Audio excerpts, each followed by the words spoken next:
हर हर महादेव, हर हर महादेव, हर हर महादेव। सावन मास महात्म 13वां अध्याय। श्रावण शुक्ल चतुर्थी व्रत। शुक्ल पक्ष अभी आएगा, ये कृष्ण पक्ष चल रहा है। आज है प्रदोष व्रत और दूसरा सोमवार। भगवान शंकर सनत कुमार से बोले, अब मैं तुम्हें श्रावण शुक्ल चतुर्थी को किए जाने वाले वह दुर्गा गणपति व्रत के बारे में बताता हूँ।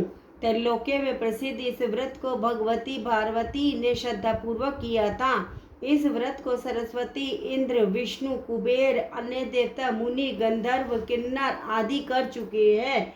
यह व्रत सब प्रकार के पापों को नष्ट करने के लिए किया जाता है।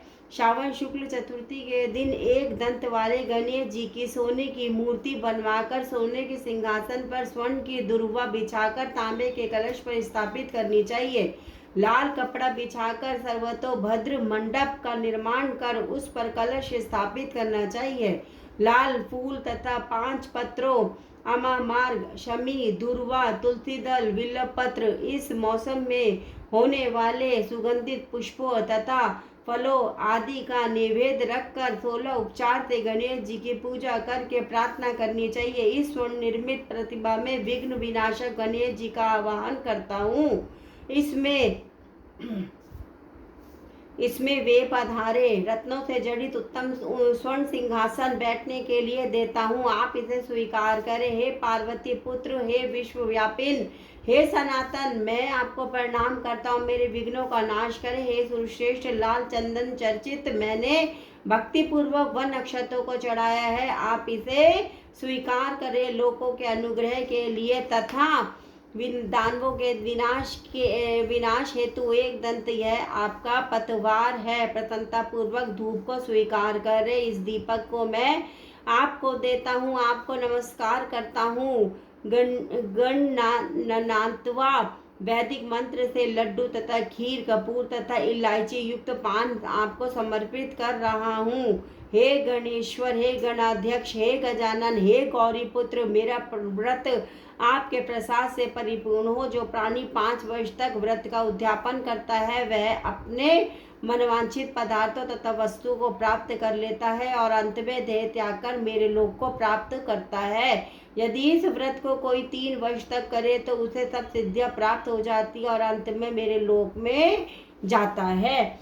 इस उत्तम व्रत को जो प्राणी उद्यापन के बिना करता है तो यथा विधि पूरा व्रत करने पर भी उसका व्रत निष्फल हो जाता है। उद्यापन अवश्य करना चाहिए। उद्यापन के दिन तिलों को जल में मिलाकर स्नान करना चाहिए। फिर गणेश जी की 1 पल या आधा पल या चौथाई पल की स्वर्ण की प्रतिमा बनवाकर उसको पंचगव्य द्वारा स्नान करा के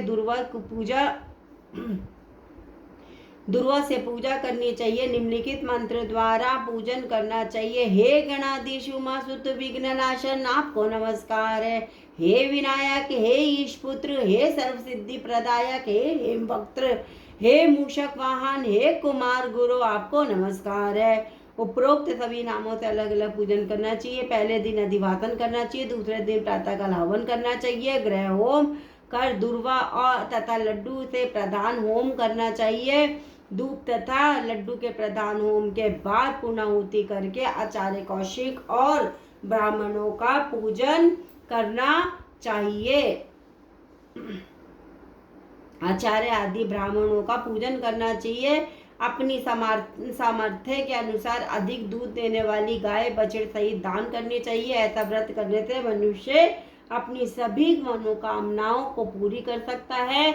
वे अपने प्रिय पुत्र के व्रत करने वाले को सभी सुख प्रदान करते हैं, अंत में सद्गति प्रदान करते हैं। हर हर महादेव, हर हर महादेव, हर हर महादेव। शंभु शंभु शंभु। बम बम भोले, बम बम भोले, बम बम भोले, बम बम भोले, बम बम भोले, बम बम भोले, बम बम भोले, बम बम भोले, बम बम भोले, बम बम भोले। श्री शिवाय नमस्तुभ्यं, श्री शिवाय नमस्तुभ्यं, श्री शिवाय नमस्तुभ्यं, श्री शिवाय नमस्तुभ्यं। श्याम सदाशिव, श्याम सदाशिव, श्याम सदा।